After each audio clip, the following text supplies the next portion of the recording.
100% blacks are American. Yeah. Monster, what it do? Yeah. You know, this clown free game, man. I do it. You know, I do it every time, man. When them niggas do it. When them niggas told me I couldn't do it. Minus the Nike check. I got up and I didn't do it. Even if I was thriving in these cold streets.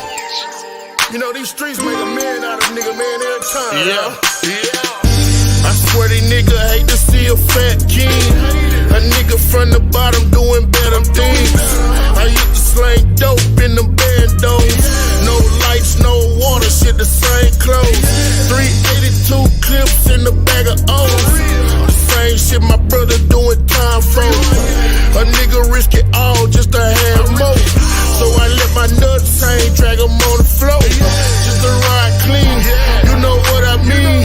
I got visions of long nights and big screens. I was down them dark nights with dope fiends. Yeah, the same street that had my nigga OD. But these same streets give a nigga more dreams. They gave me that push, I brought the whole team. You know we clone free, no other way to be. Don't disrespect the set, I let the folks speed. I'm just a nigga from the bottom trying to do it. Running through the hood, make the play, get to it. And for the haters who said I couldn't do it, sit back and watch a nigga do it. I'm just a nigga from the bottom trying to do it. Running through the hood, make it play, get to it. And for the haters who said I couldn't do it, sit back and watch a nigga do it. I swear I know they hate to see a rich nigga. Paper tag on that Ferrari, 2 sticks in it. Took off the top, I left that bitch on Collins Ave. We shot up the block and then my niggas called the cab. On the road to riches, bitch, I'm never walking back. My big brother still in the fed, still walking track. I got 50 cars, ain't no place to park them at. Same place they try, the same place we got them at. Chillin' with my dogs and I just wanna smoke. 80 bands in my watch, bitch, you wanna toast. I got a Bentley, got a bitch, I got a Kia Code. I got a plug, I've been a man, I gotta see the most. I'm just a nigga from the bottom trying to do it. Running through the hood, making plays, get to it. And for the haters who said I couldn't do it, sit back and watch a nigga do it. I'm just a nigga from the bottom trying to do it. Running through the hood, making plays, get to it. And for the haters who said I couldn't do it, sit back and watch a nigga do it. G's TV exclusive.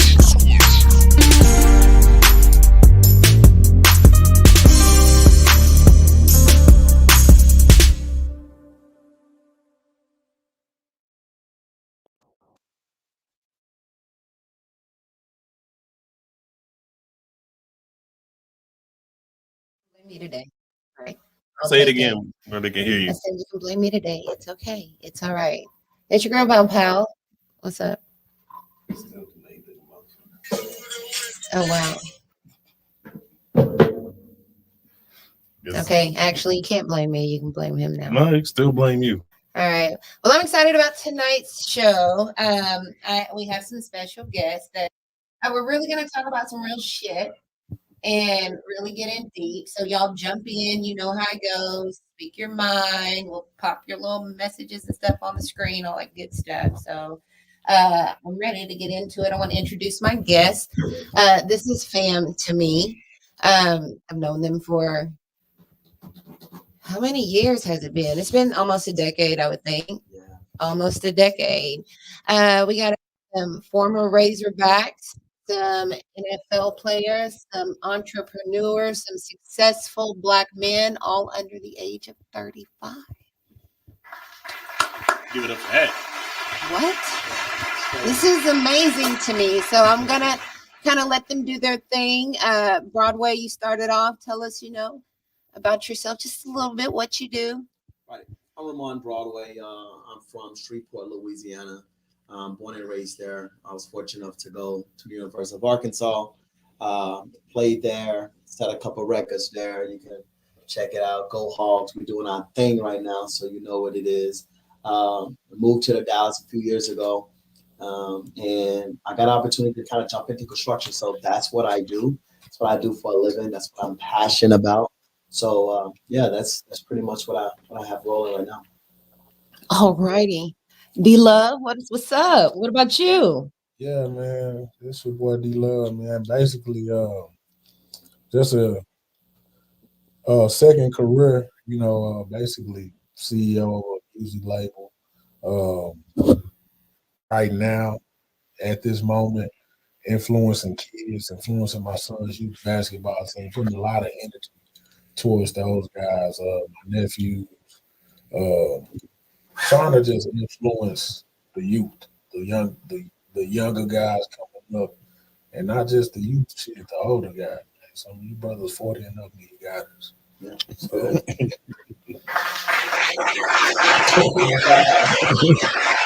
I agree with that wholeheartedly.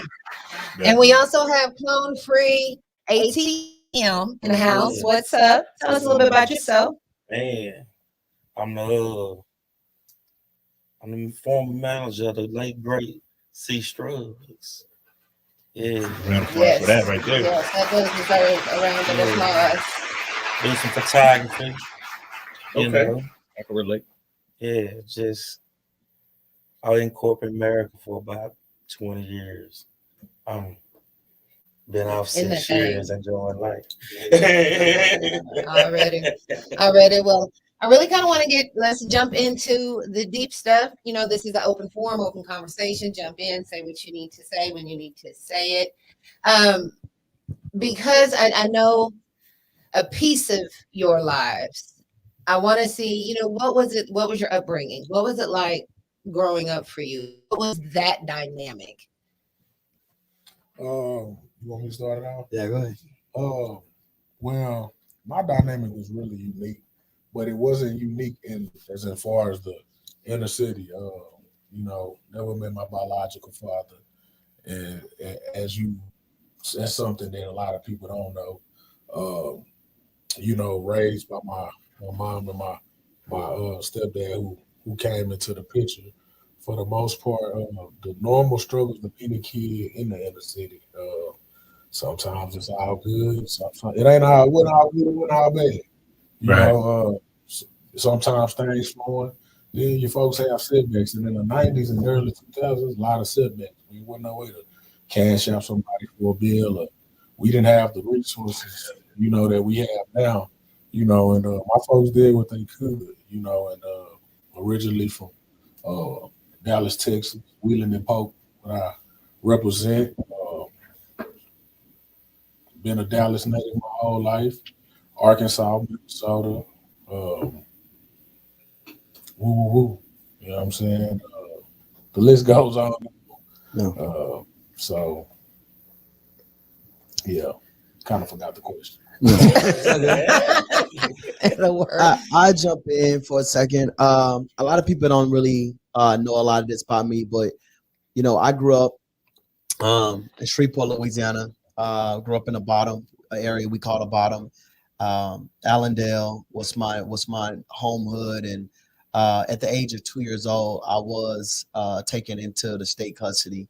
I was removed from my home, my mom, my brothers, my sisters. I was pulled away from them, went right into the system at the age of 2 years old. I think that was the most dramatic trauma that ever happened to me. I can't remember, eating at Mr. Chow, what I ate at Mr. Chow in Beverly Hills 2 weeks ago. But I can remember that moment of me being snatched out of the arms of my mom and not knowing what was happening next, and I think that have created an issue of trust for me because I didn't know if, and by similar to love, I didn't have a biological father in the picture. So normally what people don't know is when you go through a custody, that the father get first rights at the kid, right? But me not having a father in place. So my sister, my brother who had their father, they went and lived with them. I went and lived into a foster home, group home. I remember this white lady who always pinch me. If I see her today, I'm running down on her, you know what I'm saying? And she will always pinch, them little pinches that like they turn your whole body, you know what I mean? And that was a crazy moment for me. I was initiated in the 5th grade. When I got back with my mom, I had nowhere to go. So I turned to turn to the street. So I turned to my homeboys, my boys, my cliques. It was all hot boys wearing bandanas right out here back in the day, right? I was jumped in the 5th grade. And I remember that moment finally feeling like I belonged to something. I felt like I'm going to ride for my dudes. These dudes going to ride for me. And shortly what happened, and I got into a bunch of gang fights, and a judge by the name of Judge Stewart, he's the district attorney now in Shreveport. They gave me 2 options, right? Like, you're going to go to juvenile or you're going to go play football. Well, that's an easy, you know what I'm saying? That's an easy choice, right? So I'm like, I ain't even play football. I mean, football at the time, right? I mean, we did throw up tackle, hard 4, know what y'all call it here in Dallas. But back home, we call it hard 4. And so that's all I really knew how to do. Eventually, I started playing. And apparently, I was decent at it, pretty good at it. They ended up sending me to they said, hey, I was kicked out of the public schools in Louisiana, in Shreveport. Yeah. So they ended up putting me into an all-white powerhouse football school, Josh Booty, Brock Berlin, Jacob Hess, all these great guys that came out and played sports. They said, hey, we're going to send you to this school. Now, remind you, I came from the inner city kid. You know, I'm initiated to the Crips. Like, I'm finna go into this all-white environment where they hug you and kiss you and tell you they love you. You know what I'm saying? Like, so for I learned as a kid for love and acceptance was in my life early. I got separated with abandonment. So I went to a school that really accepted me. So it's a lot for me to just as a kid.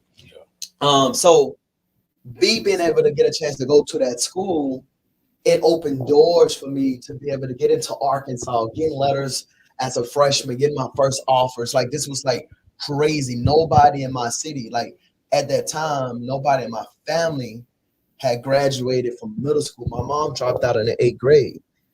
You get what I'm saying? My auntie, my cousins, they didn't even go to 5th grade.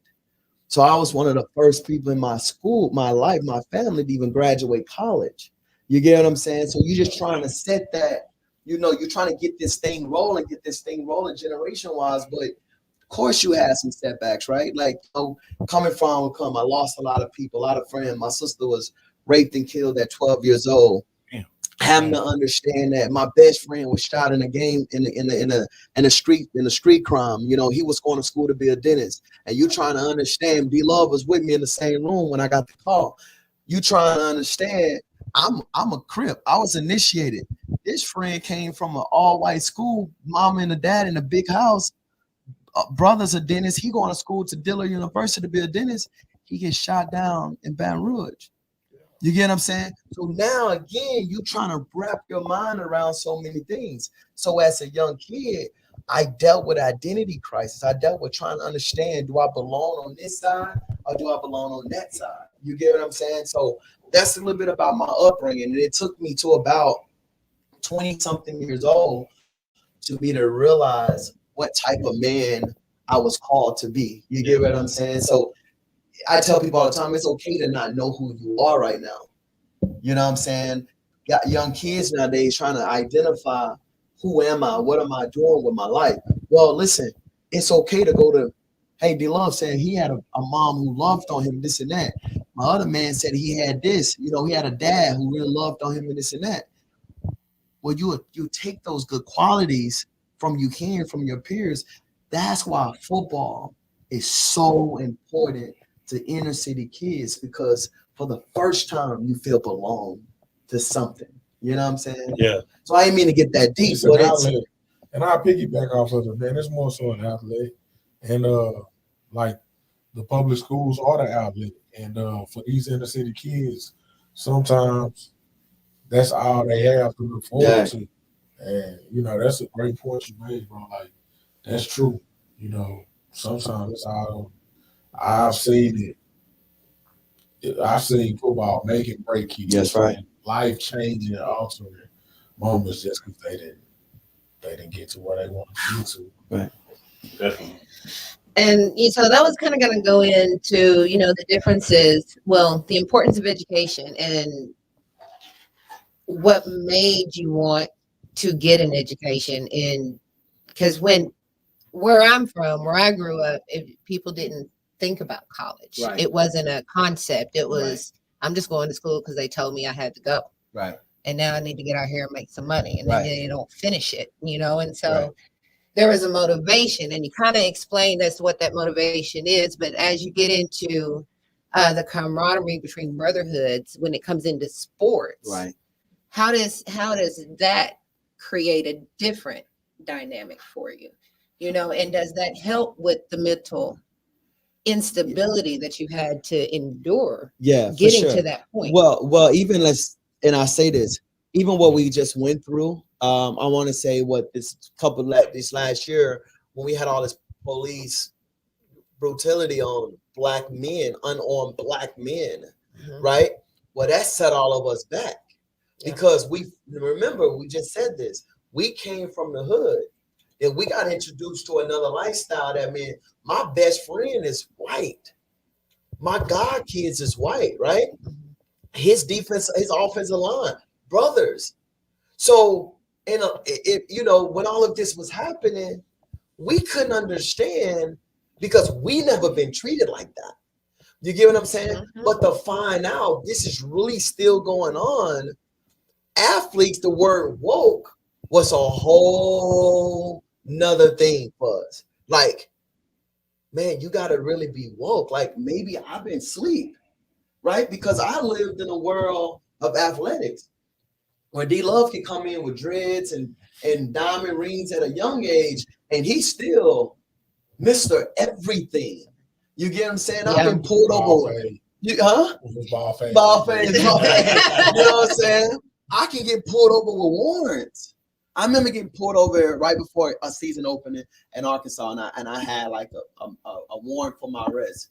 Man, me and my man London Crawford was together. How's it called, y'all? Yeah, listen, took me in, didn't book me, didn't read me my rights, didn't do anything. You had a different platform when you hear. When we walk out of those doors and you see white America, it is a woke situation because we're like, I get on the phone with Matt Harris. You know Matt Harris, well, y'all know Matt Harris. Get on the phone with Seth, and I'm like, dude, they're like, we don't even know what's going on. This really happening? Because honestly, for so many years in that locker room, nobody made us feel a certain way because we was black. So for us to see this going on in America, I remember having an aha moment of like bawling because I felt like, am I black enough?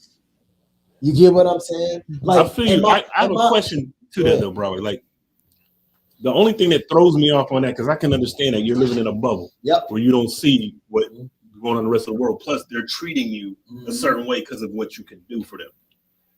But prior to that, you don't like when you was a teenager, when you was a kid before school, you don't remember seeing shit being fucked up. Right. And so that's what I'm saying. I really don't remember. Cameron, go ahead, D-Lo. I'll let you answer that. The reason why he came, he went to Evangel Christian. It's a powerhouse. A lot of athletes were spoiled and nurtured from about 7th to 8th grade. The path that we're on is different from a normal student because I feel that, but I'm saying, where were you living though? Were you not living in a regular neighborhood where you see the cops are fucked up and shit? In a neighborhood where, like I told you, going to middle school, we was in neighborhoods where it's Dallas, Texas, inner city Dallas, Texas, in the 90s and early 2000s. Middle class America. It's every inner city in America. Yeah. We live in the same life, but you know what? Football doesn't define us. That's right. Football is just a sport you play. You still normal D-Love from the block. Yeah. Before you put but I mean that's my point though. When You in that neighborhood, so you still you don't see shit. But when D-Love 6'5" pull up in the neighborhood, big homies keep him from all of that. See, I wasn't even allowed on our cut. We had this thing, I don't know what y'all call it here in Dallas, but we call it back home, the cut. The kids nowadays might call it the trap. Yeah. I was not allowed to be messed with because they looked at us like we was next. Yeah. You get what I'm saying? But I'm talking about just general awareness. So it was more or less you were protected. And I mean, I understand what you're saying a lot more because like when Wayne said that shit, and I was like, what the fuck is he talking about? Yeah. But I had to think about since he was 12, 13 years old, he's been a superstar. So he don't see racism the same way we do. So I might. But I don't think that I wouldn't think that would be exactly the same for y'all. So y'all telling me this is like blowing my mind. I think we always been like profiled by the laws. Yeah, that's what I'm saying. I don't see. I don't. Well, you won't see that. Now some of these situations is a little bit fucked up. Like the Castillo dude, he reached for you. He telling you got a gun, he giving you his life. That's fucked up. Right. But some of this shit, fam, I'm most scared of these niggas. Right. Yeah. Hey, that cop might be knocking out 1 out of 20. Just little scenario. We knocking out the other 19. Yeah. Right. Yeah. Y'all not out here marching when Mo 3 got slammed out on the highway. Yeah, I'm not disputing you on that. Like, I'm just saying, like, just I get it. It just threw me off when you sounded like as a black man, we've been taught since we were a little boy how to deal with the police. You gonna straighten up. You gonna talk right. You gonna be respectful. You ain't gonna get all aggressive. They already look at you as a threat. You gonna put both hands on the wheel. You gonna let down the windows so they can see everything that's going on. Yeah, when they pull up. This already. Well, that's what I'm saying. So you aware, you're not oblivious. Yeah. So when I see these guys crashing out, dealing with the laws, said to me made me feel like it was more of worst thing gonna happen. You gonna go to jail and give you a bump. I'm gonna tell you. You'll go to make it home. What he's saying is, once we're in the focus, you have to understand the focus that you have to make it out the hood. That's Sometimes you so focused good, bro. when you get back to the block. None of that that's going on. You ain't dealing with it. Even relevant. Right. And so you have to understand that I was 11 years old when I was up in my first raid. When the police ran down on my relatives and they had us outside the car, I'm 11 years old. So you got to understand that, yes, by the time I was 5, 2 of my uncles I lost to gun violence. Yeah. I went to their funerals. I saw their skin color black instead of light in the casket. Like, damn, literally seeing that, I knew shit was real at 5 years old. Yeah. So you gotta understand, yes, that is done to us by blacks. It was black dudes who laid my uncles in them caskets. It was blacks who ran down on my uncle with the chopsticks. When you see white people in the hood we from, they either drugs or it's a cop. You get what I'm saying? I didn't see white people coming to my block mistreating black people. Right. That's what I'm saying. No. I'm just talking about the fact with the cops. I mean, I've never honestly. Like they never. That's all I'm saying. Like, I have never had a run-in with an officer and I was ever mistreated. That's what I'm telling you. Right. But I'm just telling you. But that's just me. Right. But I'm saying, even if you never firsthand experienced it, right? You see what I'm saying? What you said just threw me off and made me feel like you ain't used to, like, your homies, nobody you know, your uncles, cousins, So nobody having a bad situation with the laws. When this shit started happening here recently, when all this started happening recently, Yeah. I had to step back and say, man, I gotta stay woke to this because I didn't even know they can gun you down and walk away scot-free and not have any justification for it. So at that point, I had to start moving different. Yeah. You get what I'm saying? I had to make sure my warrant. Remember what I said to y'all? I got pulled over with warrants. I was let go. Nowadays, I'm making sure those things are taken care of. You get what I'm saying? Because what he said, what y'all got to really catch, he said this. We was taught how to behave when the cops pulled us over. That's what I'm saying. So all I'm saying is, I'm doing everything I was taught. But you remember, bro, you played for the Razorbacks? Oh man, you only get so many of those pat on the backs, go ahead on about your day. So you realize, like, man, I can not pay no ticket. I ain't gotta stop at no red light. I ain't even an athlete. I get pulled over in Marshall, 3 hours stop. They done towed my shit up. Over 6 blunts in a half a zip. I know we going to jail. We've been hurt 3 hours. That's what I'm saying. And go put your shit back together. I'm gonna take this. So he put half of it here, threw the rest out on the ground. And I'm finna let you boys go. And to be clear, I wholeheartedly agree with y'all, especially talking about like inner city shit. It's us fucking with us. Man. We all know that. I know what I'm saying. The reason why it was different is because I'm trying to go you a citizen. You know what I'm saying? But these motherfuckers, it's your job protect and serve, but you just out here doing whatever the people. That's where it's different. Well, now that we're not trying to talk away from black crime. We gotta heal ourselves. You gotta understand these folks love America so much. They supporting everything that's in the uniform. Yeah, the troops. It don't matter. Yeah, they gonna walk away scot-free. Hey, listen. Benefit of that. If you would have only complied. I want to piggyback off what he said. These people just so crazy about this country. Yeah. To anything that the country is doing, they stand behind it. You get what I'm saying? If you start talking about the kneeling for the flag and understanding what all of that means, black athlete was never protesting America. We're just trying to say, hey, listen, it can't be freedom. Let me tell you something. D-Love will tell you, he was next to me. The brother was next to me.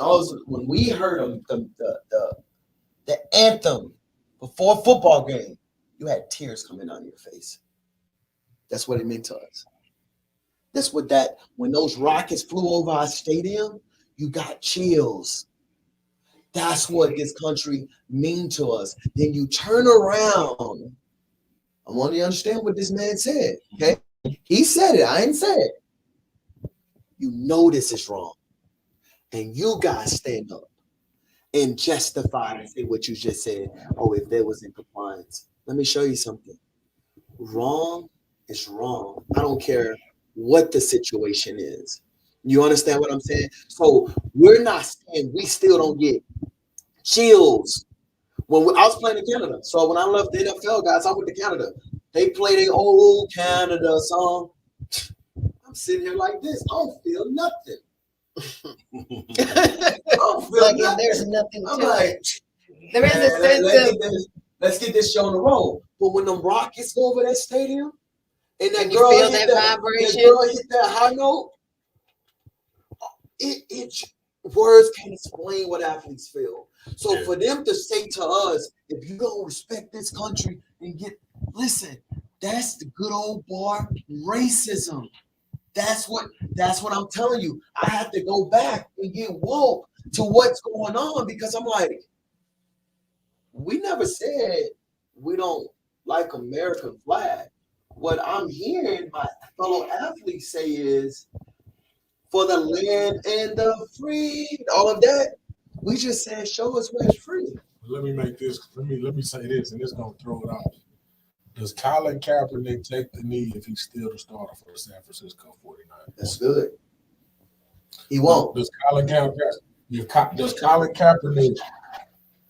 My philosophy is this young black quarterback has got to see how America really truly works from a business standpoint, and he's not satisfied with being second team, but so he's able to be woken by. Damn, man, y'all was just smiling with me, and I think it triggered the awareness. That's all I'm saying. So if he doesn't get this, because he wasn't a starter when he took a knee.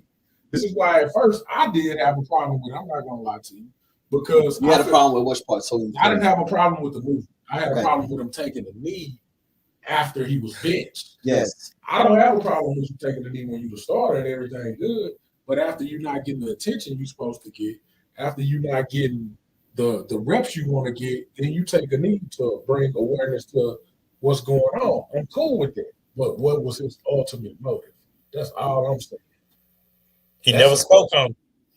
He never came out, gave us hoorah. I mean, that's subjective. I'm not going to pretend to know what this man's thought process was behind that. We still don't know. All we can do is. Does he take the knee as a starter? All you can do is speculate. I don't know. I don't know what he's seen. Because there's so many events.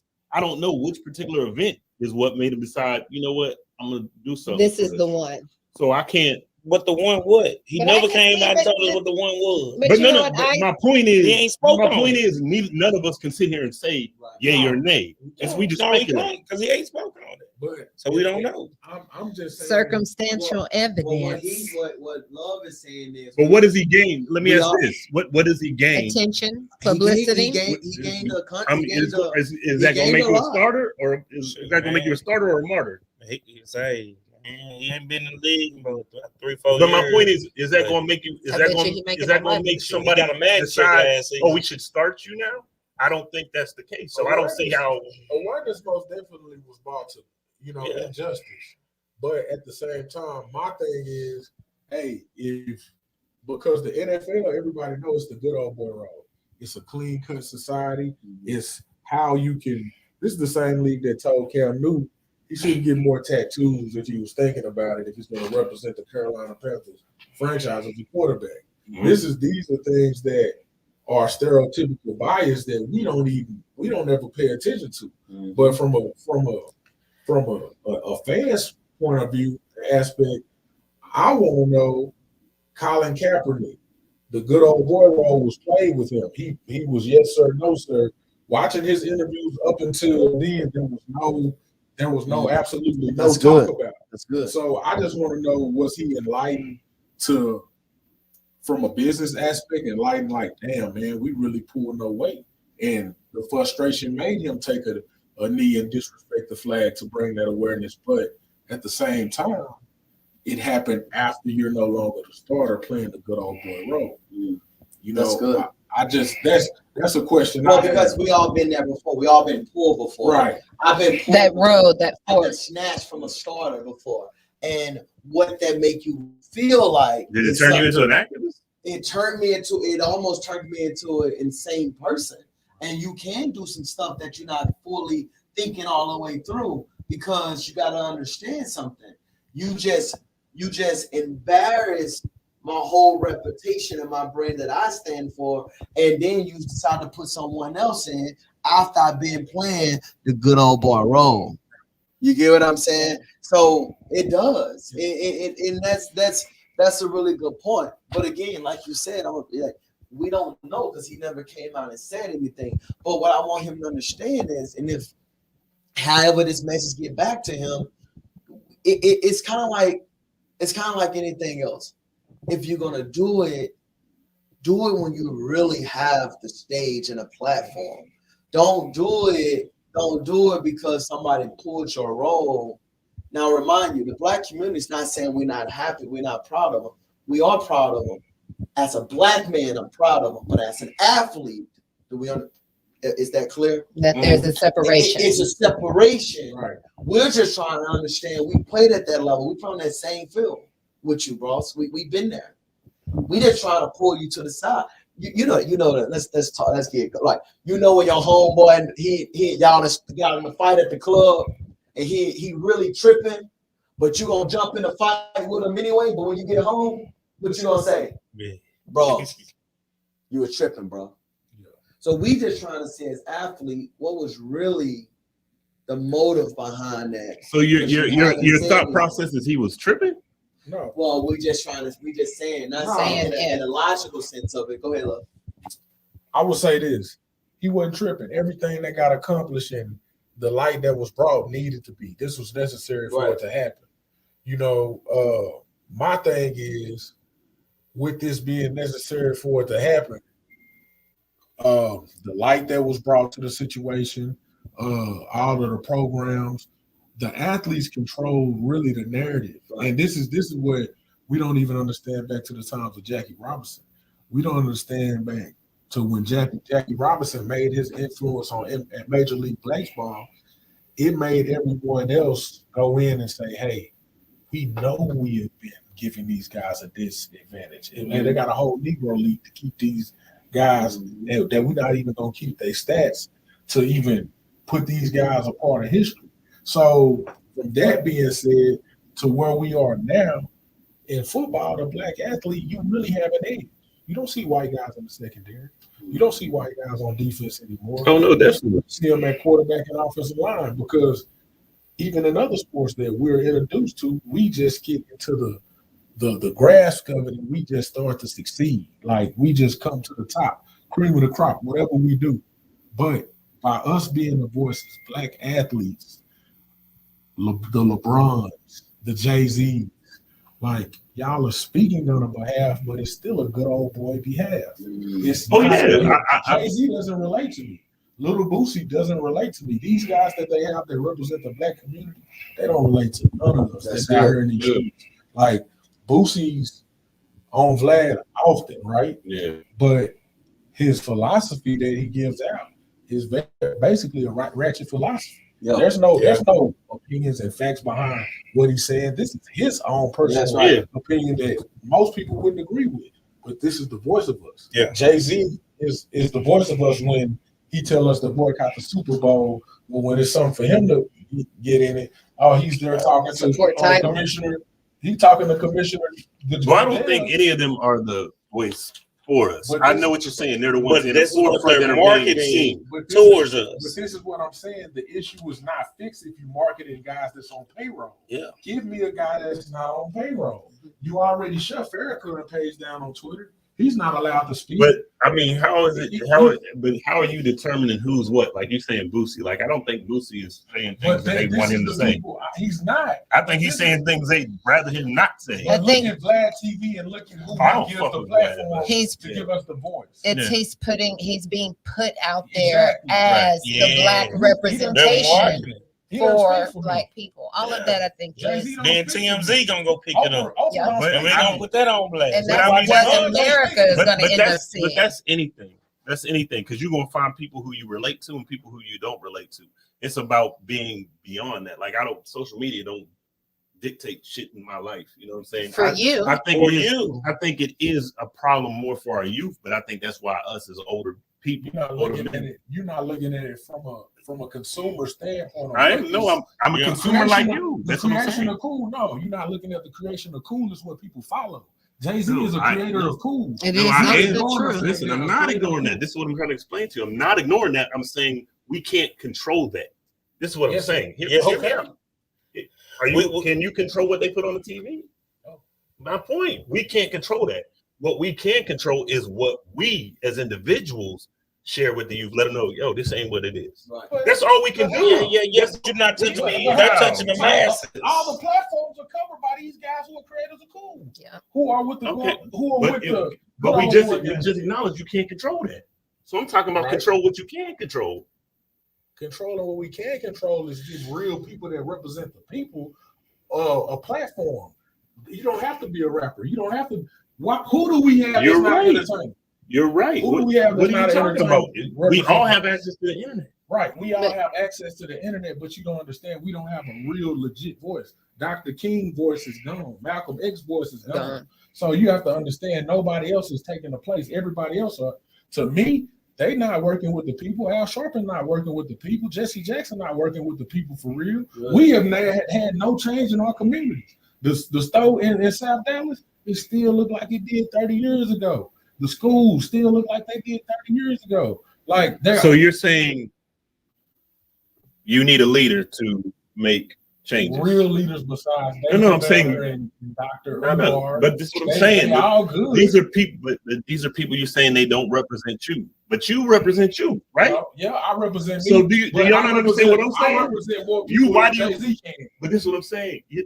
We can't control that. That's my point. We can't control that. But you gotta control what you can. Are y'all not following me? Yeah. You gotta control what you can control. You can't stop them from putting whoever they put in front of the thing.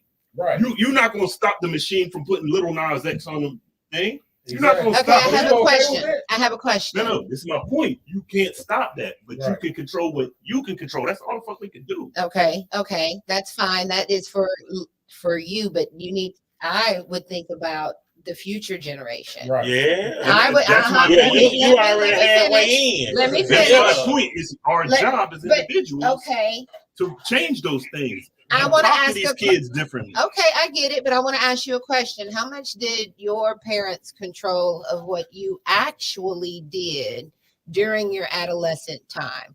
When you were on the phone with your homies, making plans to sneak to the park when you weren't supposed to because it was the cool thing. This is what everybody has. I want to get these kind of shoes right here because Joe Blow over here got these shoes and they cool and everybody else wearing them. And my haircut I went to probation at 15. They gave me a 6 months probation slap on the wrist. I go out there with my partners. They stay go back to jail. We've established that you can't control the machine. But the you're not going to do nothing for The yourself. point I'm trying to make is it's not about me, what I'm going to do for myself. Like it's what about he said earlier. It was until he got to his 20s that he realized, but it takes that mentality in the community to create a different outcome. Are y'all not understanding what I'm saying? That's my whole point. You living in a different time. No, you living in the PBS Barney. I'm not living in nothing. I'm living in I'm very aware of the time that I'm in. So what is your point then? Just give up? Because I'm saying you can't control this. It's not. I can't control this. Right. So I don't understand y'all point. Like if I can't control this, that's what I got to worry about. What I can control. I can't look up there and be like, please stop sending us this bullshit. They're not going to. So you got to try to change what you can for yourself. You had Reading Rainbow. I'm not talking about then. I'm talking about right now. But listen, your influences that graft you to be the person to think how you are, you don't understand the influences of. My son is seeing gay commercials every day too. But you're there, but you present to be like, bro, it's not what it is. Hey, bro, when I see it, I stop it, but I can't. You can't see it all. I can't see it all. And you're never going to be able to. But that's what I'm saying. You only can control what you can control. The majority is Jay-Z representing us, Boosie representing the streets, and I don't know what Oprah got going, but hey, this is our representation for the masses of the world. She making shows that don't have the mind frame to say you are going to guide. There are a lot of people out here that don't have that. But we've all established that. I'm asking, what is the point then? It just because I'm saying I can't control this. This is what I can't control. This is what I'm going to control. Okay. But so what are y'all saying? This is what is when he say take a leader. You got to understand, like someone that just popped up to him, Charles and White. Most off the wall. Hold on, dude, off the wall. Very off the wall. But because of his voice and his delivery, Charles and White didn't grab attention and made him think. Now, about 35% of the shit is some bullshit when he go into character mode. Yeah. But he be saying some real shit. It's gonna take someone with that. It's no different than music. You gravitate to a voice. It's no different than Dr. King. We gravitated to his voice. Yeah, hope. To Barack Obama. Yeah. It's gonna take that type of someone has to come through with the creation of cool, with the swag. But I think that's the biggest problem. I think is that we look into somebody that. It's like really thing Kodak Black posted yesterday. Him and Jack Bell been getting into it all the week. Kodak turn around and say, "Hey, bro, in our lifetime, it ain't gonna be no more. In our lifetime, it ain't gonna be no more people like that. It ain't gonna be no more garbage. Ain't gonna be none of that. Nah, they come around. So it's it ain't gonna be none of that. This is where spiritual people come. Yeah, it's coming, bro. Okay, but period, point blank. What are you doing, sitting, waiting on? That's some hope shit. I'm like, this is what I can control. This is what I got to do. I can't wait for somebody. I don't think it's about waiting for somebody to come fix it. It's not waiting for hope. It's the representation of what the consumer sees. Okay. After the consumer sees whatever he sees so much, that becomes a part of what he feels is a creation of cool, unless he has his own mind. You able to have your own mind because hey, you at the age you at. But a 5-year-old who now we understand that, but slime them out. Right. Man, what do you think that guy's gonna do? What is your resolution? Because I'm saying I can't control that. I gotta control what I can. My resolution is to get creators of cool that really are for the people and not on payroll. Let me see somebody up there that's not on payroll by any of these guys. Dude, that's a part of you saying we want to fix a solution. Yeah, I'm saying, and that's you have. Man, you can do it right now. But so that's the point I'm trying to make. That's what I'm it's trying up to you. It's up to me. It's up to you. That's my point. Y'all not understanding that? I'm saying I can't deal with this shit. I can only deal with on my level. So if I work with you and we do some shit that's cool that makes sense, but you got to understand the next generation. That's what I'm saying. It's up to us to put out that shit. You're not going to be able to compete up on this level. It is. But you got to hold what you can right here. That's who said that. Who said we can't compete on the highest? Okay, you saying this is who they're putting up in the forefront. Yeah, that's it. Do you got $1 billion? No, I don't. So you can't control what they're putting on this level. Okay, you can't control what they're putting on this level. You're correct. But you can start with your level and move up. But this is the thing. We are brainwashed to believe that these guys are the people that represents us, and you basically you okay with it. You're okay with it. I'm not okay with it. I'm saying because you can't control that they up there, you're okay with the fact that Jay-Z can be with Commissioner Goodell after he told us to boycott the Super Bowl, that it benefits him, and people still hungry in my hood. People still hungry in his hood. Marching Project still is in poverty. So come on, bro. Let's be honest, bro. These people is not cut. These people don't have our best interest at heart. Oprah could put a center in every inner city in America, easy, with the snap of a dime. These people control how the money is distributed to people to get us the resources we need to be better in the community. So these people that you think that's representing us, Jason. No, you think that. I don't think that. Yes, you do, bro. No, I don't. You cool. You can't speak for me. I'm not cool. You don't know what I'm cool with, man. We just met today. You don't know what the fuck I'm cool with. I'm telling you I'm telling you shit that you don't like and you can't control. Why are you dwelling on that, nigga? Worry about what I can't. I don't like the kids seeing. You see what I'm saying, bro? Like, I don't like the kids seeing this shit. This is what I'm gonna tell the kids. That's what I'm saying. Like, I feel like we're saying the same shit. Just I feel like you guys are saying the exact same thing. But I think at the end of the day, guys, like, you know, when it comes to trying to change our youth, we got to get more qualified guys to come back and speak. You got to get, you know, the Micah Irvins, the Deion Sanders, like he's doing a better job with the black community. But you got to get these guys who really came out of that. You got to get the DeMarcus Love, the Ramon Broadway, and put us on a platform, get on the platform, you know, where we can give our story, you know, what you're doing with this show, bringing guys in and saying, hey, let us hear how you feel about it. Let us argue about this. Let us go back and forth about this because I'm passionate about this as well as you are. Well, what happened is people start leaning in.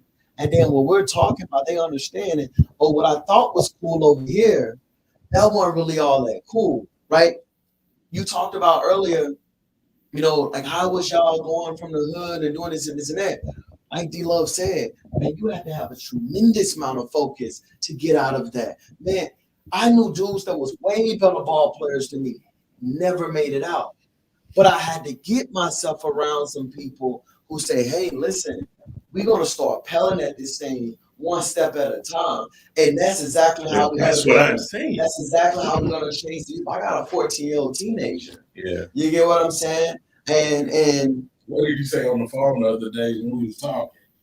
Something about he was watching some, and I hate to cut it off. Yeah. It was a while back. He was watching some entertainment that had some gay sex, like like some gay stuff. And he was talking about. He's saying, you know, even at his school, how you know. Oh yeah, they got the transgender story time and all kind of different shit. Well, this is the thing.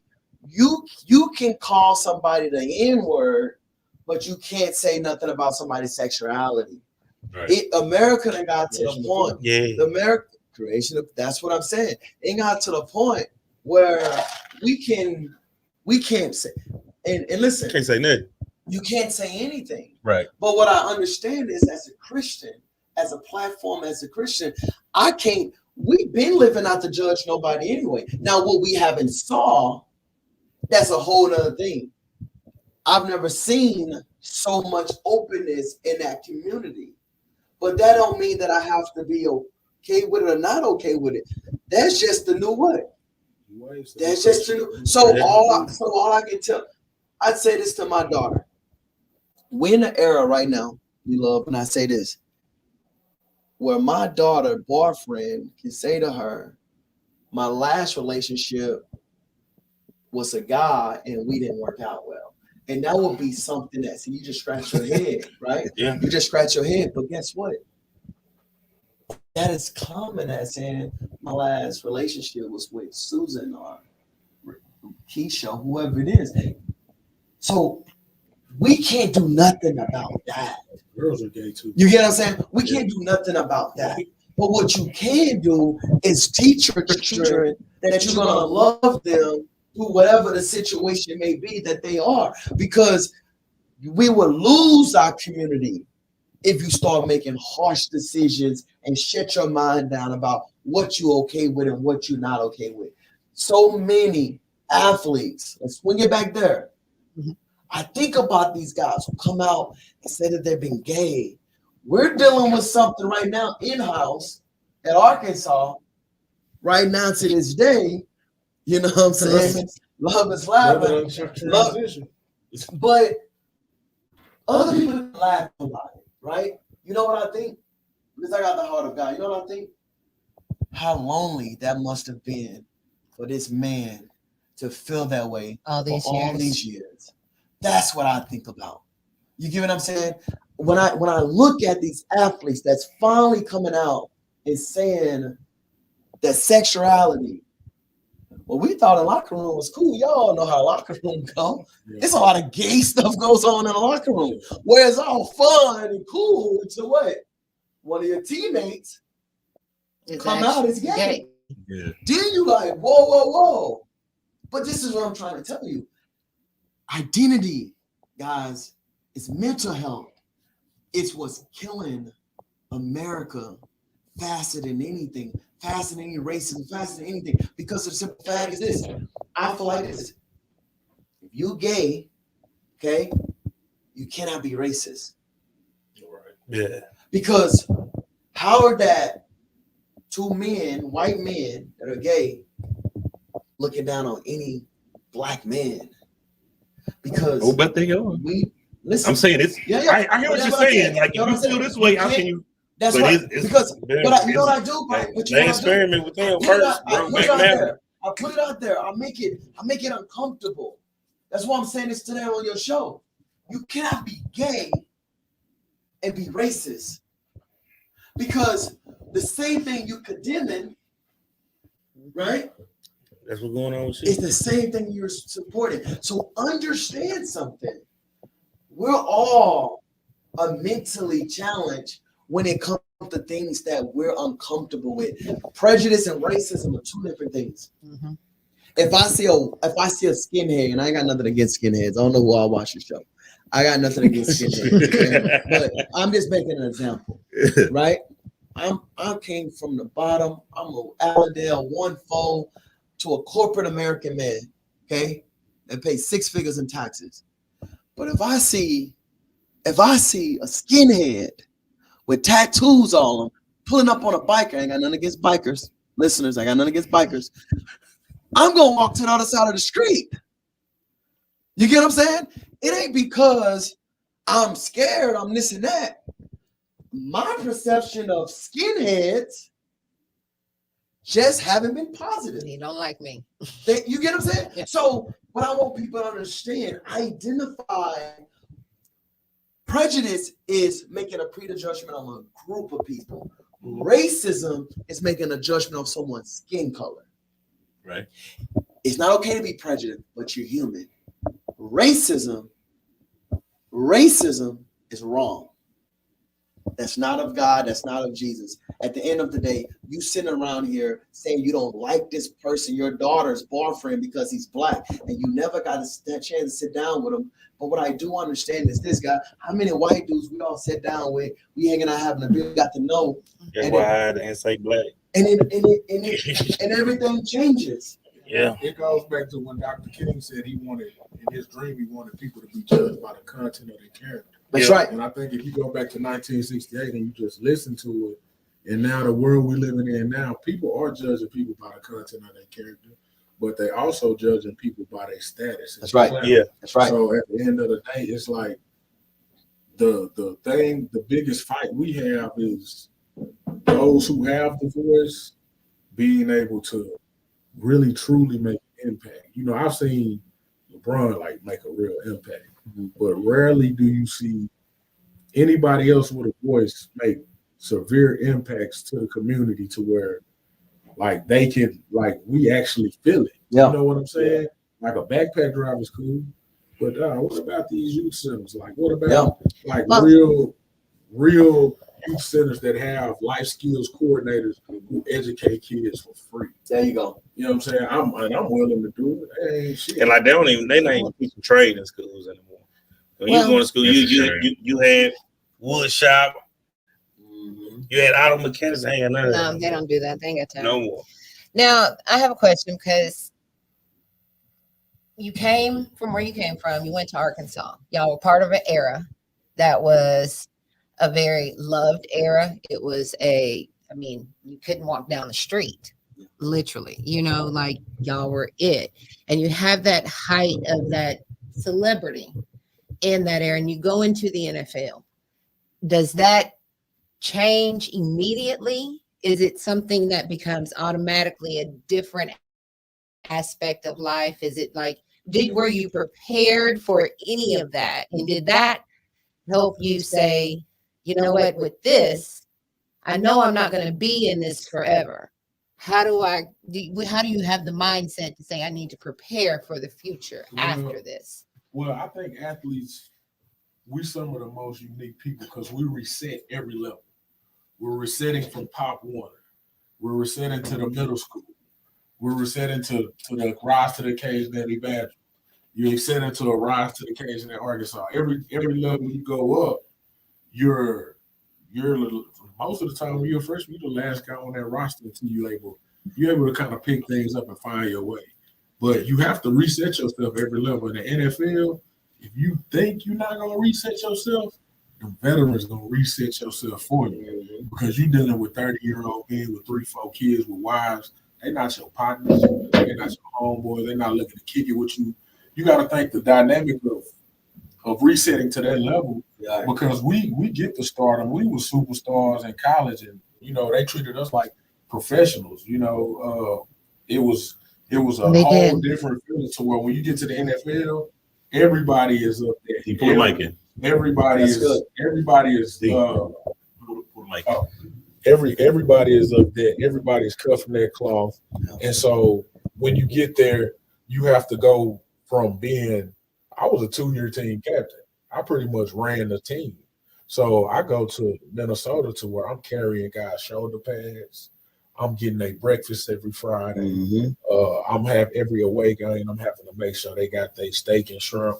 Like I had to get initiated as a rookie, but I had to do this in order for me to be accepted into the fraternity. So, it's like I'm going to do it with the best of my efficiency, and that's like resetting. And then in the NFL, your reset may max out as you just make the roster because it's only 53 jobs. It's 1,800 jobs out of the millions of people trying to play football. You know what I'm saying? So you may not become a starter or a pro bowler because there ain't too many pro bowlers. The shit gets smaller and smaller. It goes smaller. And that's kind of what I want to piggyback off of. Steve Wilkes, one of the best defensive minds in the NFL today, and now he's a coach over in Missouri. One thing he said to me when I was at the Chargers was, he said, Broadway, look around. And I started looking around, right? I'm in a room with Bob Sanders and you know what I'm saying, and idol that I grew up watching, right? They say don't ever meet your idol because they disappoint you, right? Yeah. And all of that is true, right? But he said, even this level is crowded, right? So to piggyback off what D Love was saying, you need to understand, no matter how you keep achieving, this level is crowded too. Yeah. Look around the room. It's crowded in here. This number got to be cut down. Everybody is trying to be at this level, so they keep. When you look around, you got the LeBron James, the Michael Jordans, the Kobe Bryants, the Tom Brady. Those guys are the level almost by themselves. 1%. But everybody else, we're scratching to survive. Right. So I think what kids need to understand coming into sports, and I'm not sure if this is where you guys want to go with this, but the parents can't be soft. The kids can't be soft. You get what I'm saying? Because what you're about to walk into, it will, like he said, you're trying to reset everything you have learned about yourself. This level is crowded too. You understand what I'm saying? So if you think that you're finna go out here and be soft, shine away from hits and not eating right and not conditioning right, championships not won at the end of the year. Championships are won in the off season. I remember looking around at my captain, and I'm looking at him when we running, and I'm looking at him trying to see what is he finna give in? And I know at the end of the day, he gonna push through. So when that fourth quarter come around, right? I played there with Ron Mallett. Me and Ron Mallett, close friends. All of us are close friends, right? D-Love now would throw an interception. I never listen to this day. This true story. I go back and watch them play. I think I was telling you this the other day. I go back and watch them play because I never got a chance to see DJ. I never got a chance to see none of them play. Because you was always I was always on the defense trying to. You get what I'm saying? I remember my defense looked at me when Ron Mallett and D-Love them threw an interception. I said, "We play defense. That's all we do." You get what I'm saying? I never cared about whatever they was doing because I trusted them so much. I gotta go get the ball back for them. So yeah, they threw an interception. Yeah, against the Alabama, I'm holding Julio Jones for 30 yards. We going in and win this game. But I never looked at my team and I have a pointing fingers at them because it was an honor to get the ball back and try to win it for them. Nowadays, it's all me. It's this, the videos and all of this and that, trying to put myself on, trying to make myself. Everybody's about themselves. So I'm just telling you, we living in a mediocre sports era that eventually NBA is going to surpass us. All these other sports are going to surpass us because Mark Cuban said something crazy. He said NFL might not be a long run. It's 2 year. What is it? 2 year minimum now? Maximum? 2 year maximum in NFL? With the average? The average is what is it? 2 years? See the thing is with the NFL, a lot of people don't know is the average career is about 2.5, 3 years. Yeah. But to become a vested veteran, you have to do 3 years, 3 games. So they're looking to cut you before they can vest as many. That's good. Because they understand. You have to understand that they just like a job that you work with in corporate America. That's good. Say you put in 20 years at Costco and you got a pension, whatever. The NFL, all you got to do is put in 4 years. You got all that. You got cap annuities. You got investment bonds. Yeah. You are good if you can become vested. That's God's ultimate goal is to get to that 4 years. After you get to that 4 years, everything else after that, you just add on. But for the most part, you have to understand that an average football career is about 2 to 3 years. Yeah. And they are looking to get you out of the NFL as fast as possible so they don't have to vest as many people. That's right. And because they're going to get a new round anyway. Yeah. Every year, and it's not people that they're drafting. They're drafting bodies. They're drafting. Yeah. That's why they go to the combine to match up measurables. Okay, these guys have the same exact stats, but you know what? He ran a 4.3. He ran a 4.5. Who they gonna go with? Yeah, that's good. The guy that ran the 4.3. That's how you said it's so elite of talent. Yeah. You have to separate it by measurables. I look at us as the gladiators of the new world. Like if this was Rome, hell. Oh no, I agree with 100%. Okay, gladiator.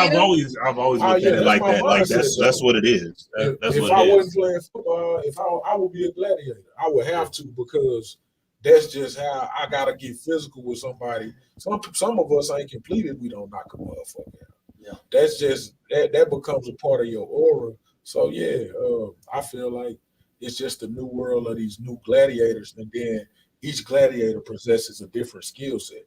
Like he's a smaller guy with more speed, with quickness, and he's able to have elite recovery that he's able to shadow receivers.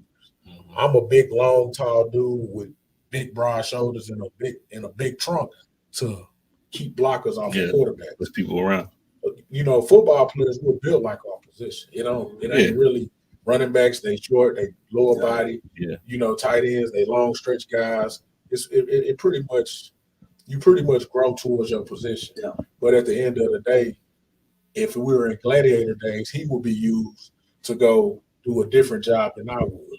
You know what I'm saying? So with that mindset to go into war with men, it's damn near like you'd be more standing back with the chain, right? And you're gonna be hand-to-hand combat. Yeah, the war so of life. That's how we look at it. And then when 300 came out, you really on. We love Sparta. Wow, y'all are probably out there ready to knock some heads in.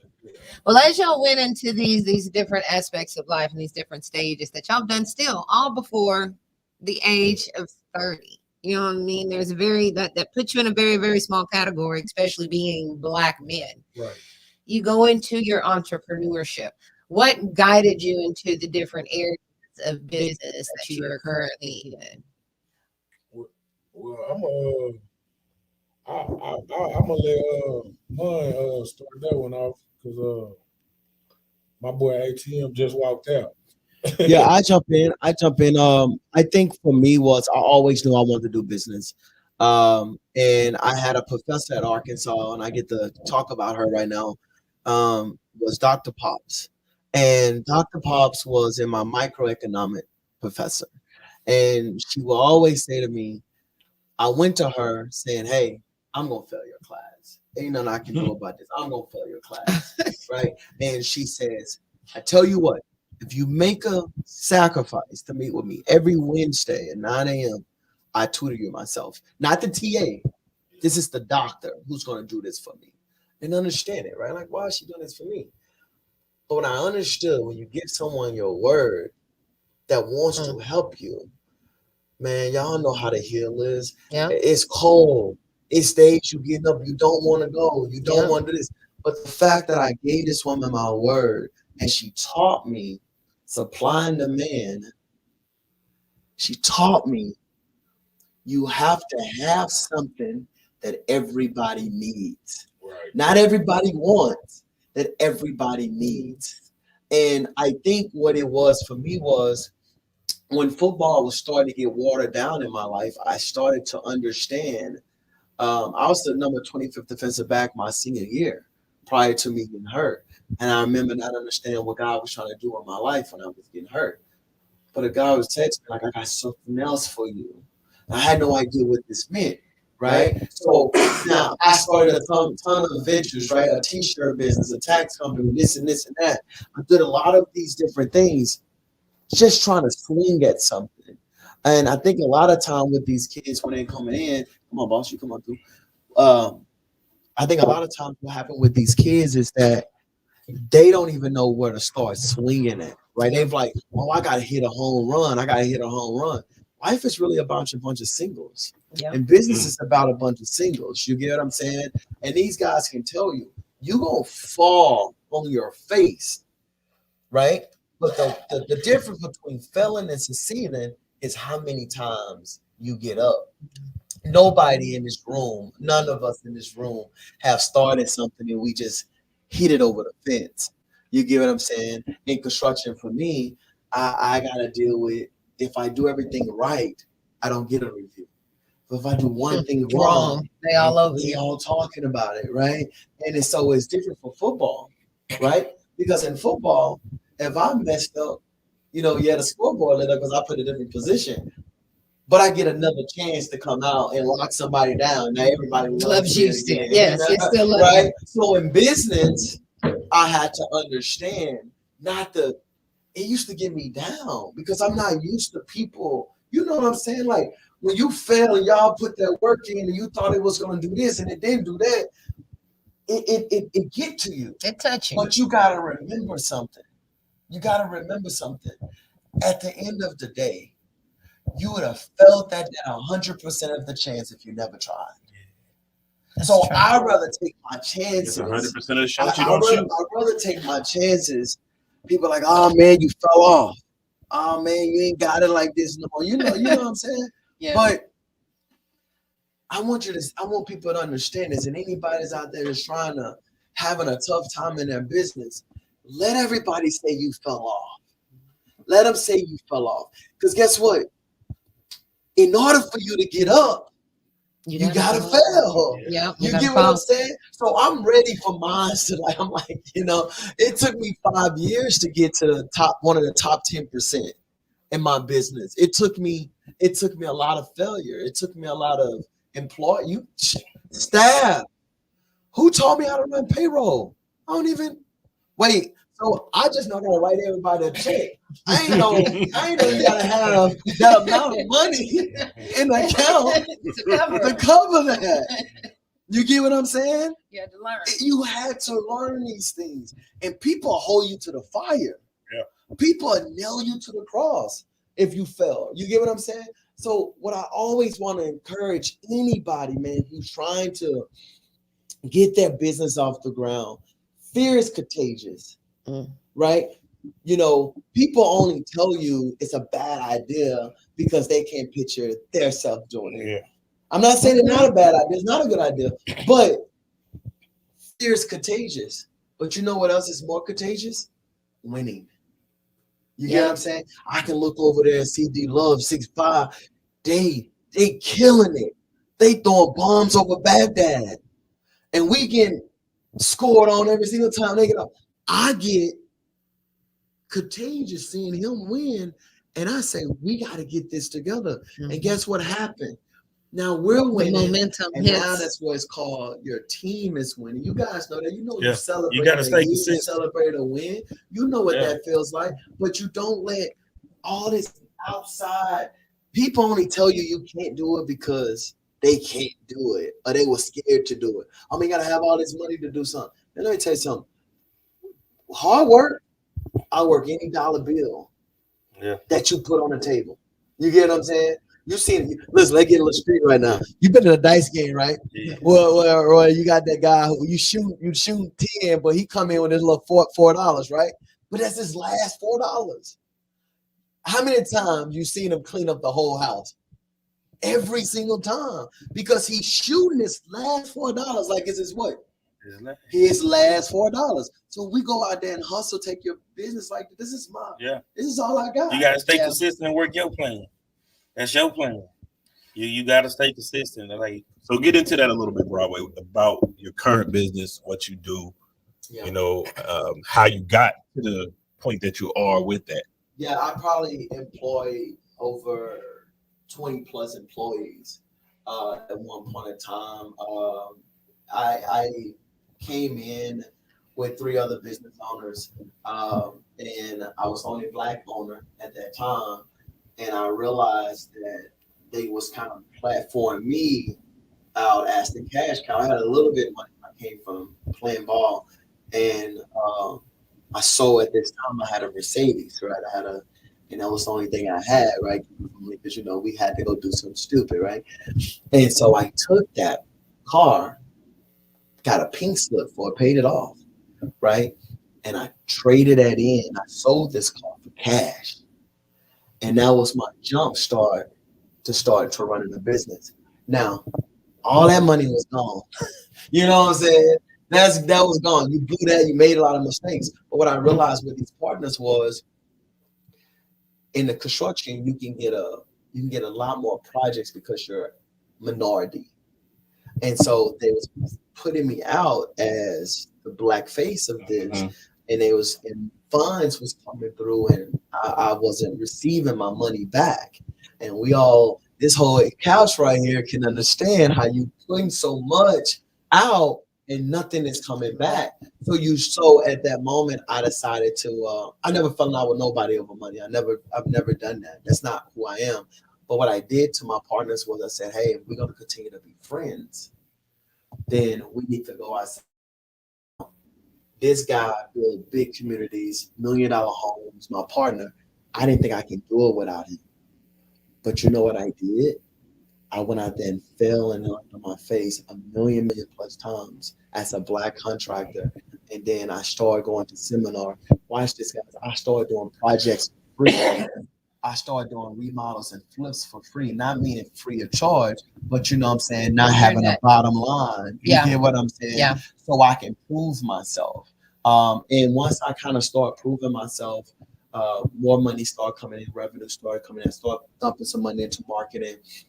We was awarded 2021 top 10% on Bill Zoom, Dallas, Texas. Okay, so you can look that up. That's still accurate to this day. We're number 9 on the list. I've done all of that by the grace of God and really just learning how to fail. You get what I'm saying? So a little bit about my company. It's 4B Construction. We do commercial, we do residential, we did Jack in the Box, we did H&Ms. We started with $2,000. I started with $2,000. We now have revenue over $1.5 million in sales Okay, guys, now you know that was cool. So I am super proud of my team, and I couldn't have done it without my staff and my team. So that's what we had, guys. So I'm excited. I'm excited where we headed. I'm excited too. I feel so proud. What's up? You know. Yeah. What about you, D? Diva? You in these Dallas streets? Yeah, man, I'm in them tough, man. I'm out of them. I've been out of them for about a year as far as music, you know, being hands-on with artists. But my business venture and my entrepreneurship started in the league. Actually, I started my label while I was in the league because I was already looking towards exit. But like he said, man, there's a lot of investment and kickoff first. Yeah. It's not sweet. Right. It ain't just we in there. But this man right here is the guy who I came with, and he basically turned Clone Free into a profitable organization to where we were able to collect revenue off streams, off sales, off putting all our music in the stores. He was the brains behind that. I was more so the artist development guy.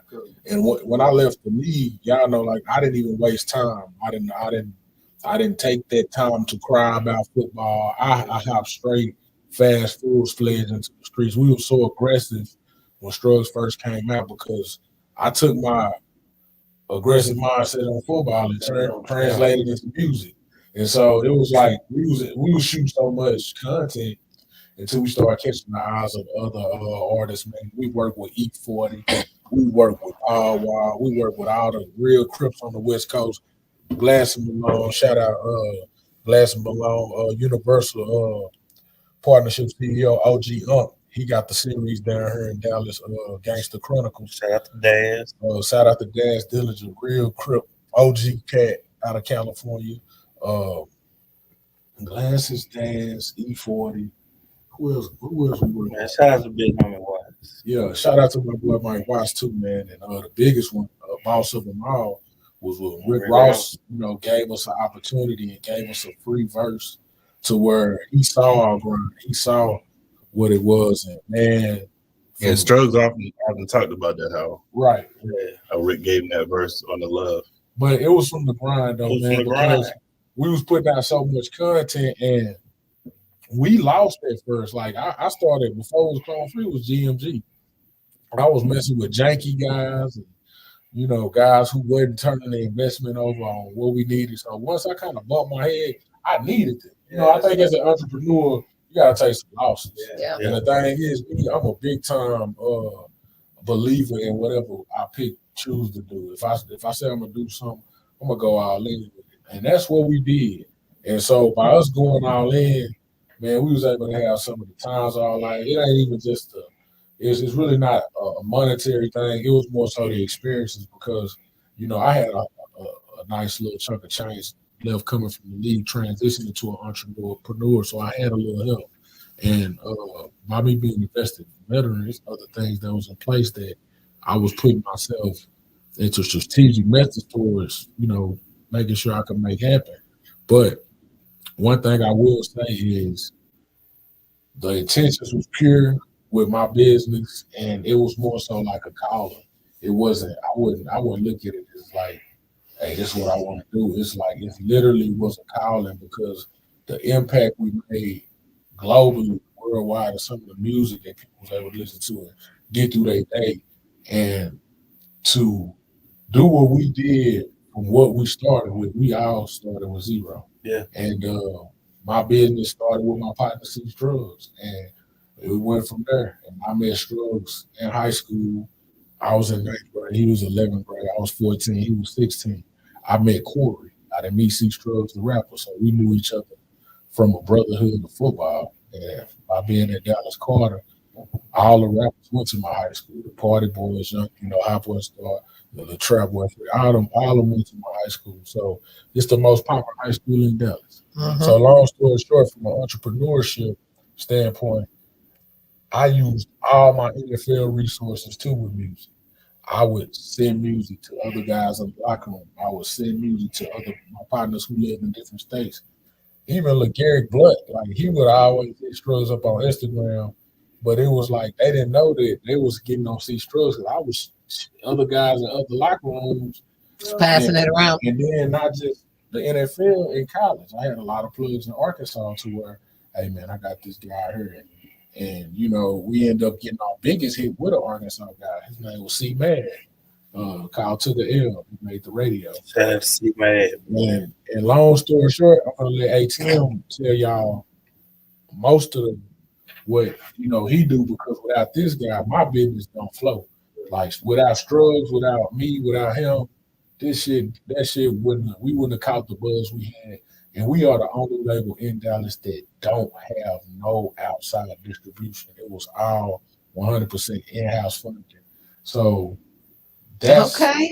Yeah, that's a lot right there. And that's tough as an entrepreneur, because you don't have the labels to give you the $50,000 for your project or the $100,000 for a tape, because you're doing it yourself and making the money back yourself. So, but I will say that it's better for, like I told now earlier, I'd rather take a smaller amount where I don't cut nobody in my pile, or, you know, do what's best for me into the situation. And nobody else can control it. But ATM can really tell y'all like how this shit just blew into what it was. How it blew into what it was. And you know, first of all, it's like he said, when he came in, he's spinning and he's putting together stuff. But at the time, like I've been knowing Scruggs since he started, right? And so, but I didn't know Love. Love was around for a whole year. Finance project, got taken to the studio, do this. I'm like, dude, I need to meet your guy. And I had a conversation like, say, you spending this, but the return, you gotta get a return on your investment.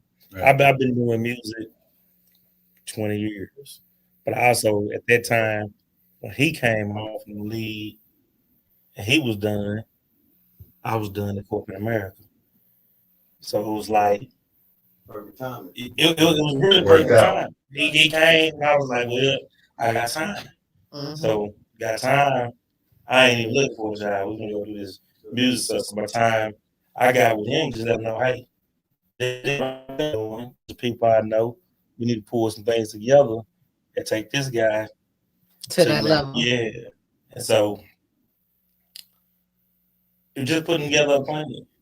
And it was like, it was consistent. He was home and it was just really got consistent. Because before he was in and out. Yeah. You know, because he had to go back and go back to work. Yeah. Yeah. So, in a day. So when he came home, it was like, hey, man, it's my situation. It's your situation. Yeah. Ain't no point no time to sit back and cry about it. Well, what was the grind like? Like, what is the? It's because that's what you had three people on the same page. So what he was good at, he did what he was good at. He did his part. What I was good at, I just did what I was good at. I'm a people person. I love to talk to people, talk business, you know, put things in perspective. I've been dealing with it for the majority of my life at that time. And plus still, I started out in music, and so still also had all those other connections. So it was just teaching, hey, this is how you can flip and make money. Even with Scruggs, you know, I remember when he got out the streets. You ain't in the streets no more. Yeah. You're making all your money for 2 years. All this money making my rap. So just 150 features in 6 months type shit. That's how you have these aspiring rappers and musicians and artists and people who want to get into the industry, I guess you can say. And what they see is you can just post a video on TikTok, or I can just post a video on YouTube, and I can just do this, and it's so easy. It's just like going to the gas station buying a lottery ticket. And it's like, I think that the easiness that it presents creates a false concept of what it really takes to actually get to where you need to go. Someone hitting this lottery every year. Every spring, every summer, it's gonna be new talent. Somebody's gonna drop that song, somebody gonna luck up. Yeah, it's just like going to the gas station buying that lottery ticket. But the perception is that, oh, that's all I have to do. And it takes, like I said, like I'm about 7 years older than him. I was about 7, 8 years older than Strugs. So I got an old grind. Bro, we gotta get out here and touch people. You gotta get out here and shake hands. Yeah, man, I say everything going digital. People don't want to buy no CDs no more, but guess what? Everybody ain't riding 2014 and up with the USB in the day. There you go. Do you think that the connections that I think y'all bring to the table, because you've created a network? A lot of the connections was off of work.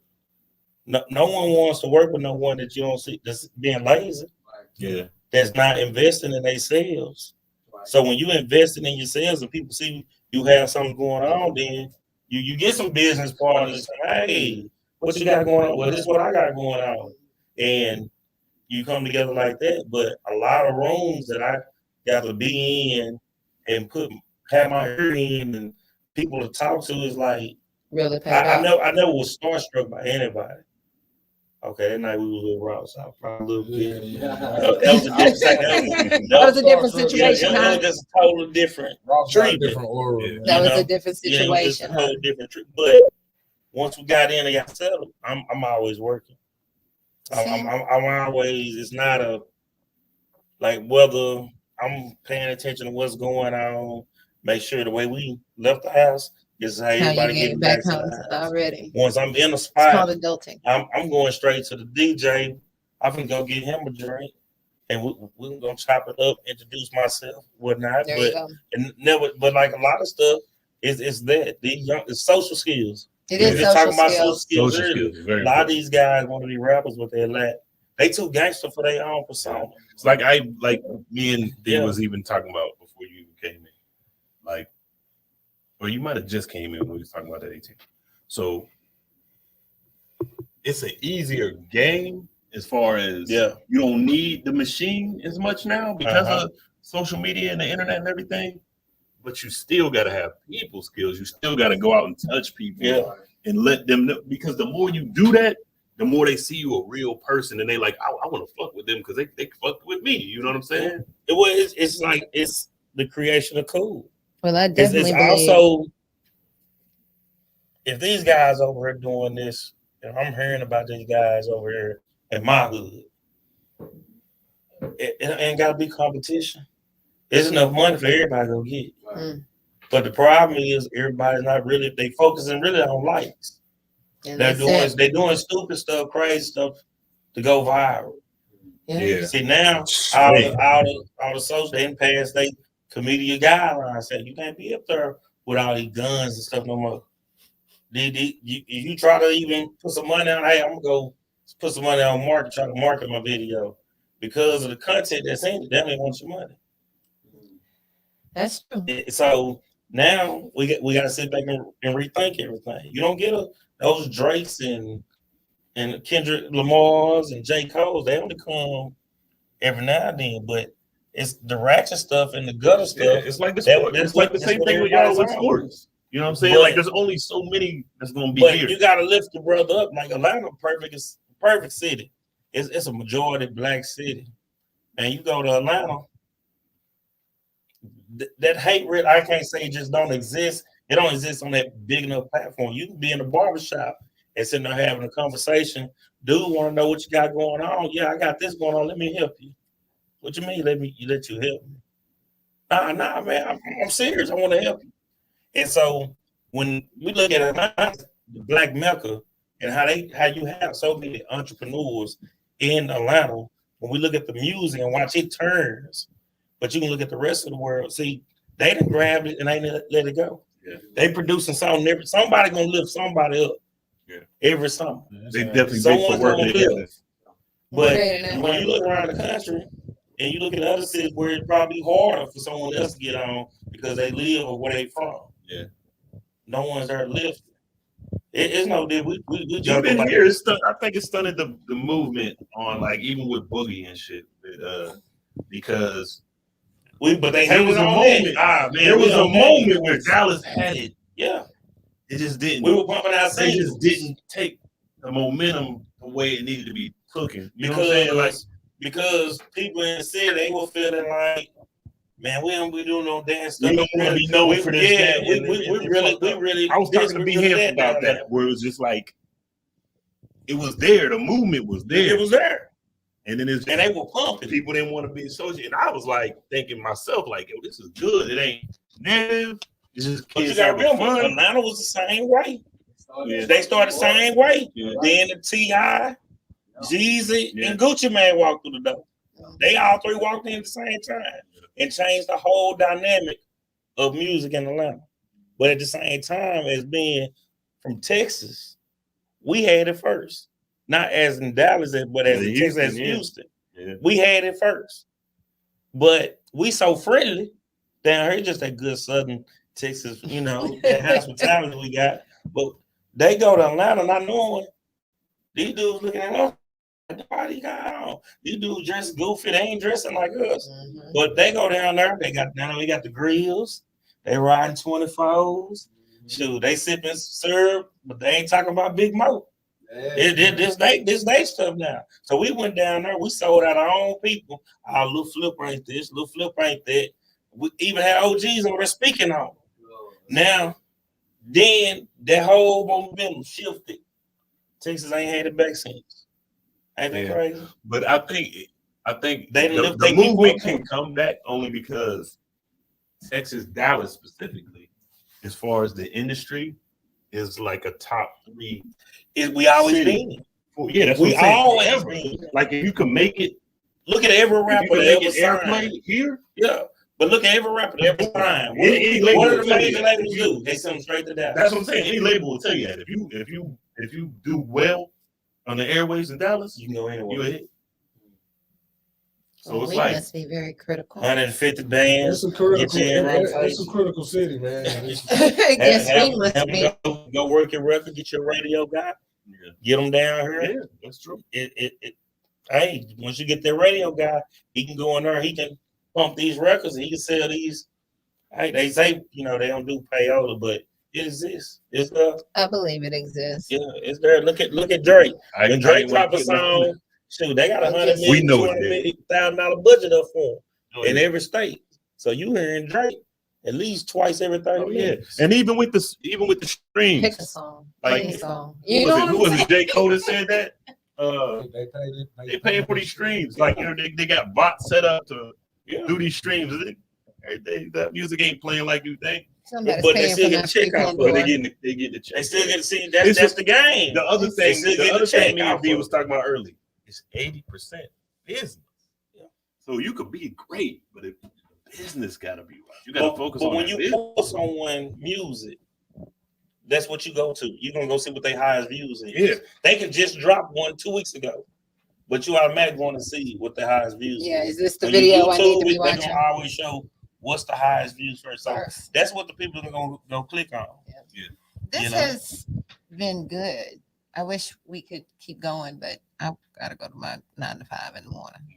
Yeah, that sucks. So, but this was definitely dope, man. We got you back Broadway, so we can definitely talk about the mental health issue you were speaking on earlier, because I think that is a real subject that is affecting the Black community, and we've been accustomed to being quiet, to keep it to ourselves, to hold everything in, and that's just not healthy. We're gonna go crazy if we do that. And just overall, man, everything we got into, man. It's nice. Good to, you need to have these conversations. You know what I'm saying? Like, we ain't always going to agree 100% on everything, even though I think what me and D was talking about, we was agreeing more than we think.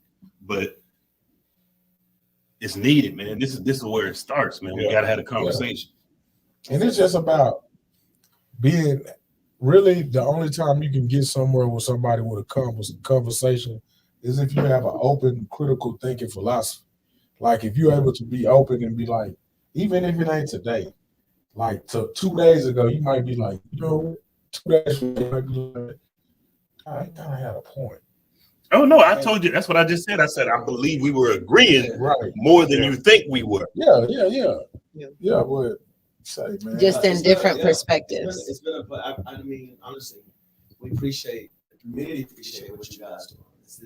This need to be talked about more. Stuff like this need to be highlighted more. And you know, the question that need answers is 100% like what we struggle with. We don't have the uncomfortable conversations. You know what I'm saying? Yeah. So They got it. Keep pumping that and keep the uncomfortable conversations, because you know that's what change penetrates. Yeah, that's when it happens. That's when it happens. All right, so we appreciate you guys for definitely. Well, thank you for being here. Y'all know where to find us. We will be here next week.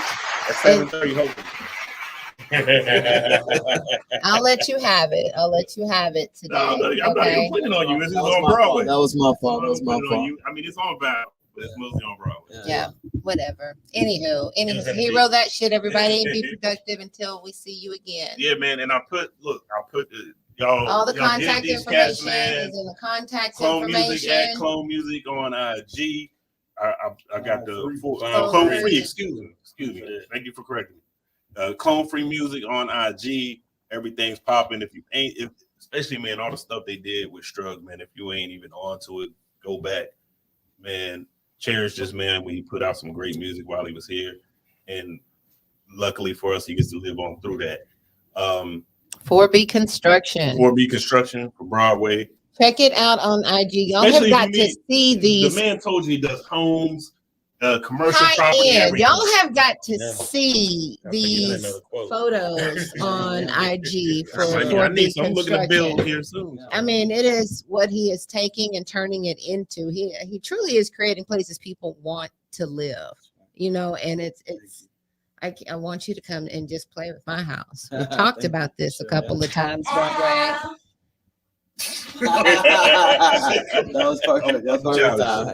Go ahead. Whatever. Yeah. We've talked about this. Yeah. Yes. Just drive down there, come by and be like, Val, this is what your problem is. And this is what it's going to cost me to make it look a little bit better. That's all I'm saying. Anywho, hear that shit. We're out. Bye. Thank you.